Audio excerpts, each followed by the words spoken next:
Shalom, salam sejahtera untuk kita semuanya. Selamat Sabat. Masih bersama dengan saya, Pendeta Daniel Siswanto. Kita akan melanjutkan pelajaran sekolah Sabat kita. Saudara sekalian, kita telah tiba di pelajaran yang ke-9 di tribulan yang ketiga di tahun 2022 ini. Dengan judul, Hidup untuk Memuji. Namun, sebelum kita mempelajari lebih lanjut, mari kita tunduk kepala dan berdoa. Bapa di surga, Allah yang Maha Baik, urapi masing-masing kami dengan kuasa Roh Kudus Tuhan, agar Roh Kudus-Mu memberikan kepada kami hikmat, akal budi, pengertian, dan kami mampu memahami akan firman ini. Terima kasih ya Tuhan, berkati akan seluruh umat-umat Tuhan dimanapun mereka berada. Dalam nama Yesus kami berdoa. Amin. Hidup untuk memuji. Ayat hafalan terdapat di dalam Filipi 4 ayat yang keempat. Bersukacitalah senantiasa dalam Tuhan. Sekali lagi kukatakan bersukacitalah.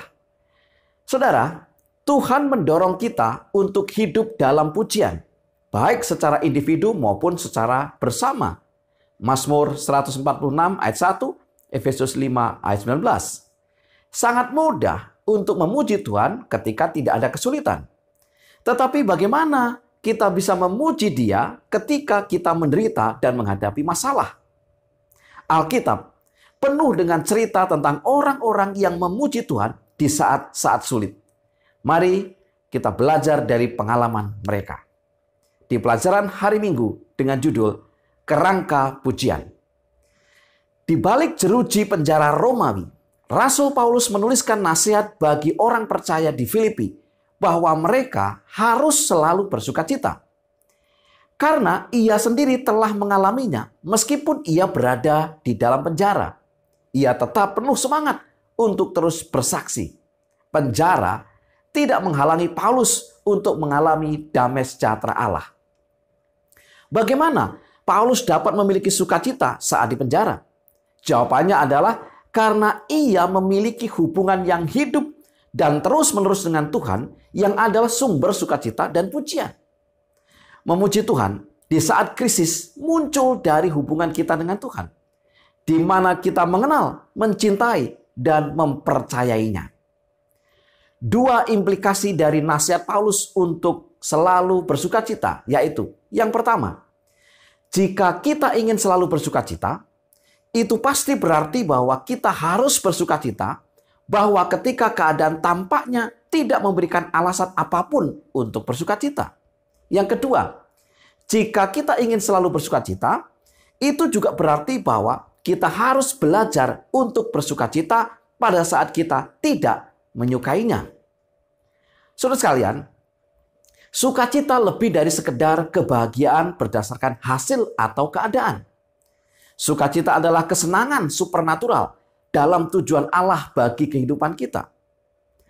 Sukacita adalah sesuatu yang Tuhan tawarkan kepada kita di tengah rasa sakit dan penderitaan kita. Kita harus memilih untuk hidup dengan sukacita. Sukacita dan pujian berakar pada hubungan kita yang dalam dan bermakna dengan Tuhan sebagai bagian dari hidup kita, sebagai gaya hidup kita. Pujian juga adalah tindakan iman.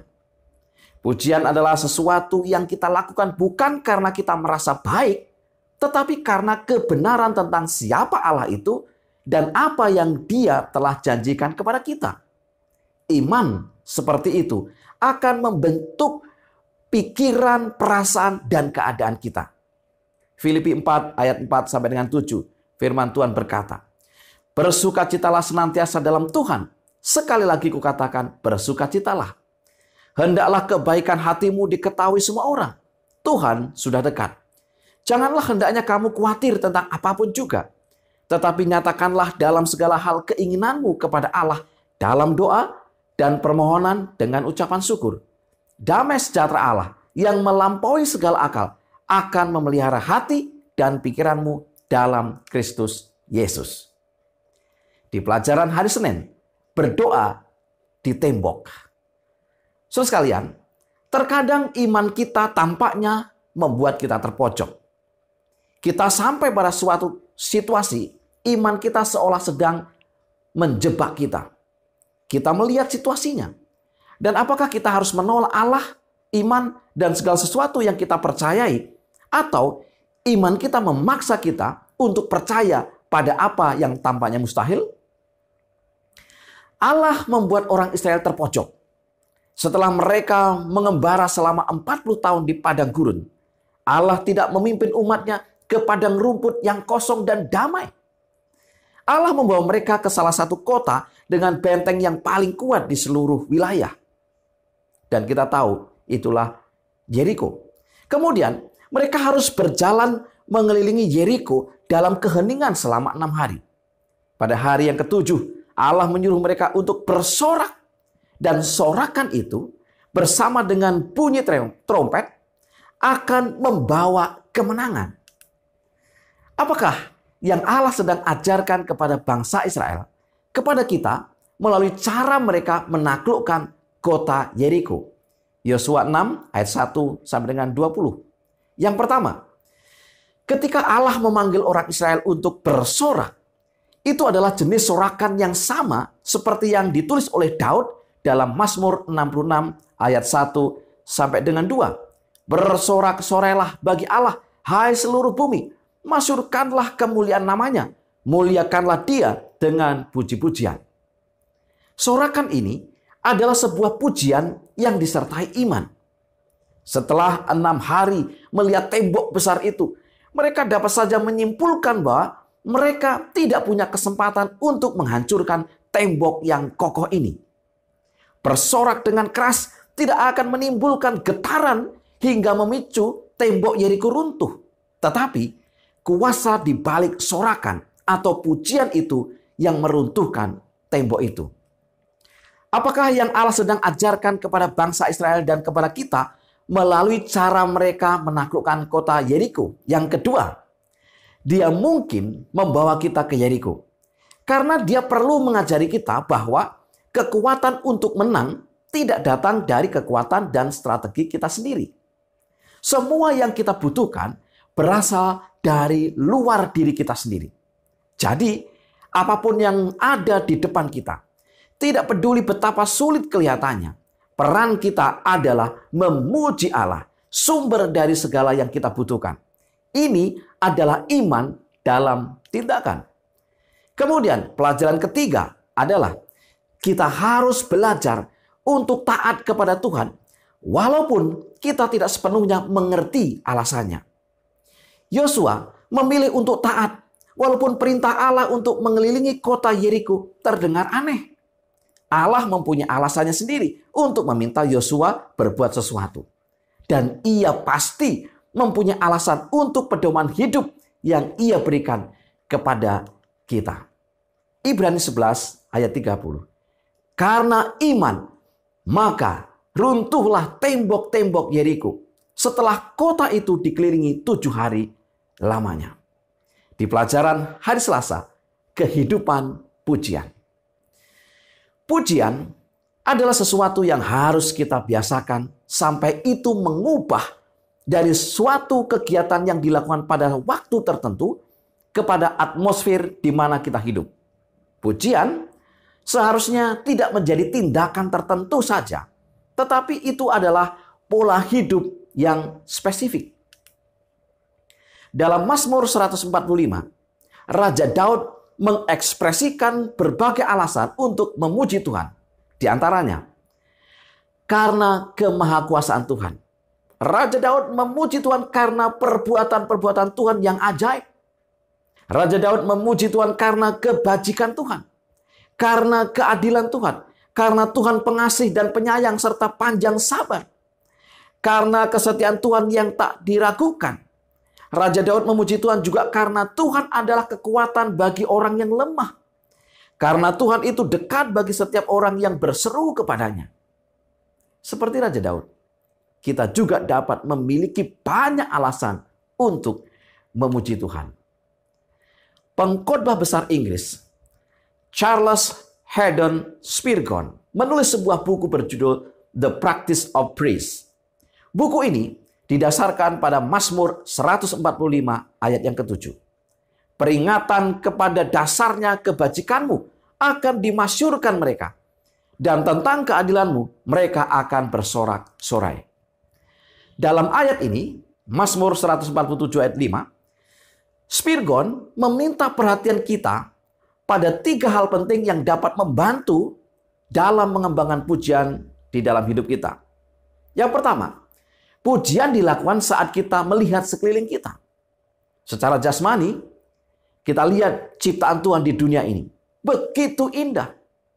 Secara rohani, kita juga memuji Tuhan karena iman yang bertumbuh dalam diri seseorang yang baru saja menjadi pengikut Tuhan. Yang kedua, pujian dilakukan saat kita mengingat apa yang telah kita lihat. Jika kita mengingat hal-hal besar tentang Allah, sehingga kebaikannya dan kebenarannya tentang Dia tidak hilang dari pikiran kita, kita bisa memuji Tuhan. Yang ketiga, pujian dipraktekkan saat kita membicarakannya.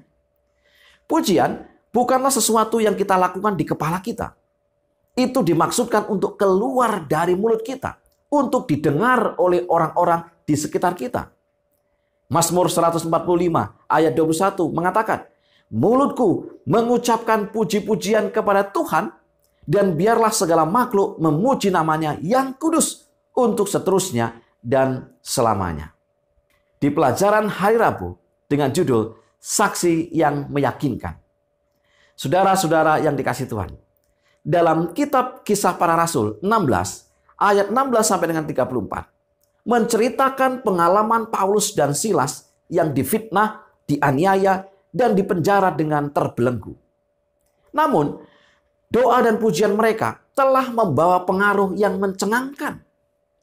Kisah Para Rasul 16 ayat 25 sampai dengan 28. Tetapi, kira-kira tengah malam Paulus dan Silas berdoa dan menyanyikan puji-pujian kepada Allah, dan orang-orang hukuman lain mendengarkan mereka.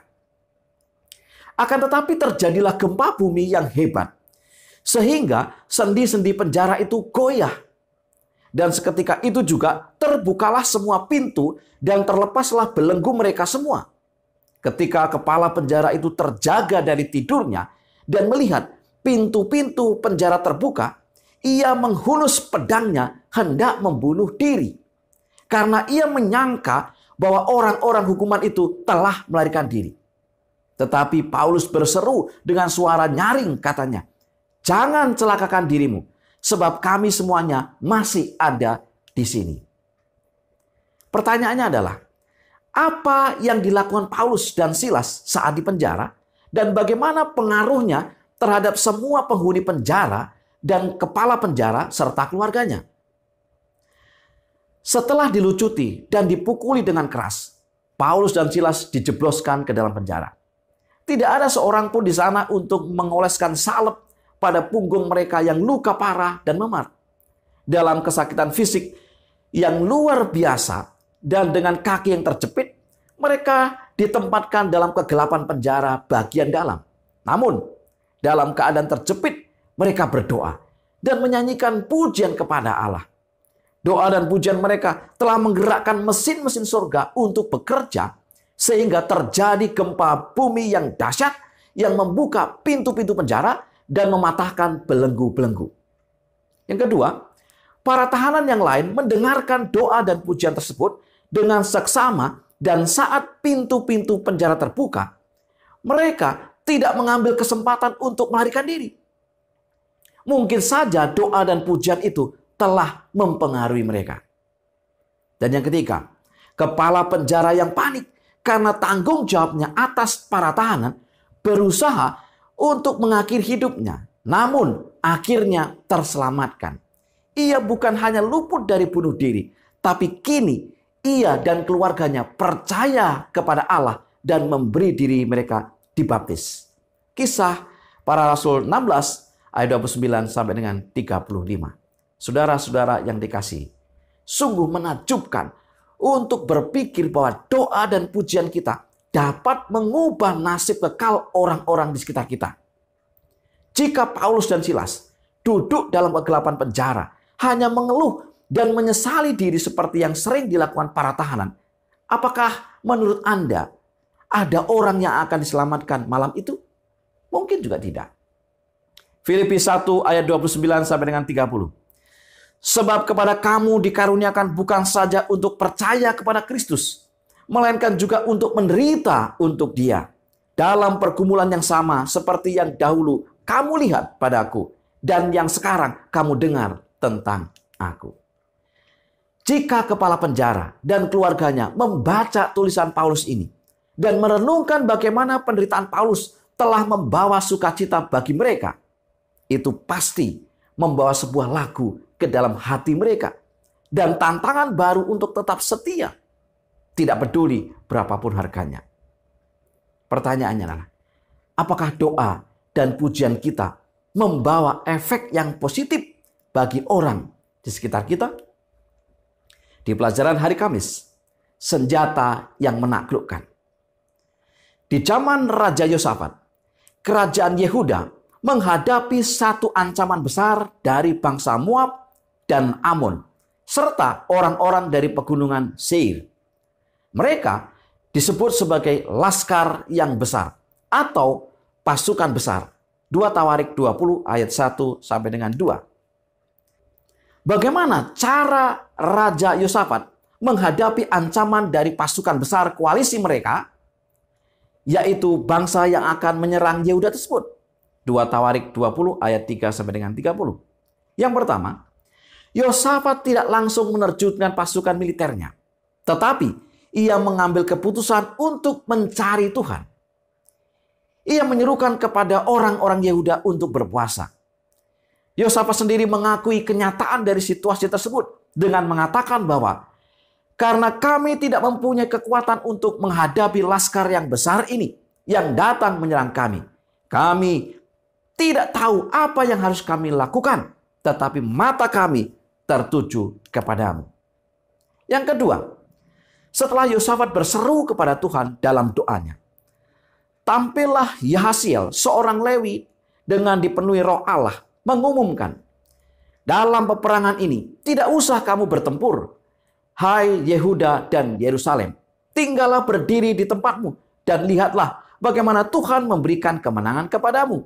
Janganlah kamu takut dan terkejut. Majulah besok menghadapi mereka.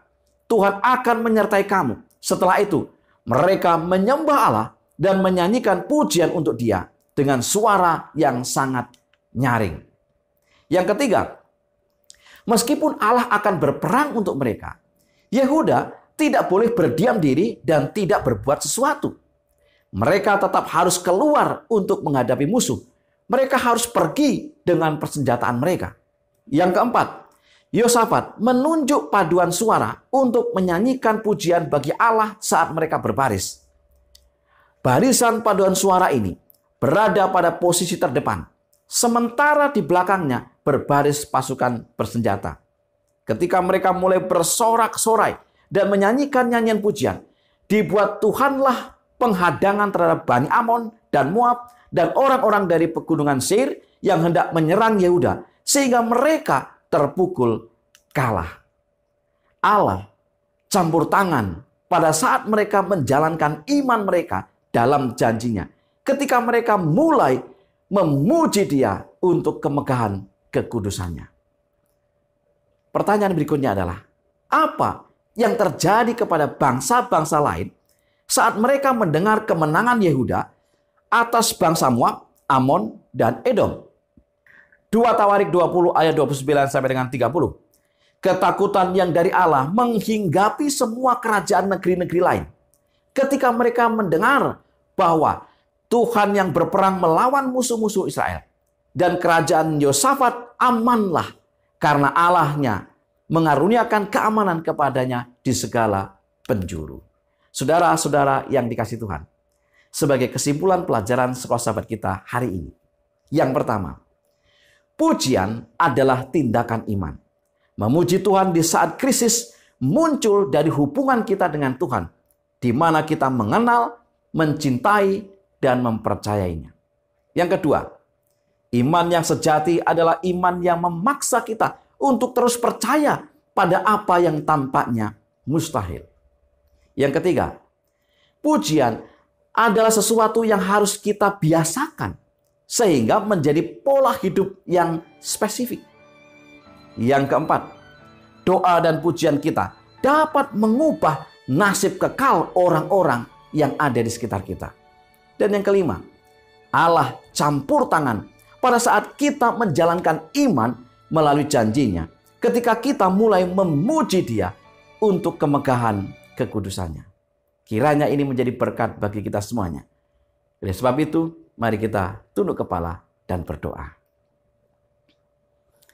Bapa di surga, Allah yang Maha Baik. Sekali lagi, biarlah Roh Kudus Tuhanlah yang akan memetraikan, yang akan memberikan pengertian kepada hati dan pikiran kami. Biarlah itu akan membangun iman kami. Kami akan terus memuji Tuhan dalam segala situasi yang menjadi bagian kami. Jadikan pujian itu menjadi pola hidup dalam kehidupan kami. Ajari kami untuk mendengar firman. Berkati akan seluruh umat-umat Tuhan dimanapun mereka berada. Dalam nama Yesus kami berdoa. Amin. Saudara-saudara yang dikasihi Tuhan, selamat belajar, selamat sabat, dan Tuhan memberkati kita semuanya.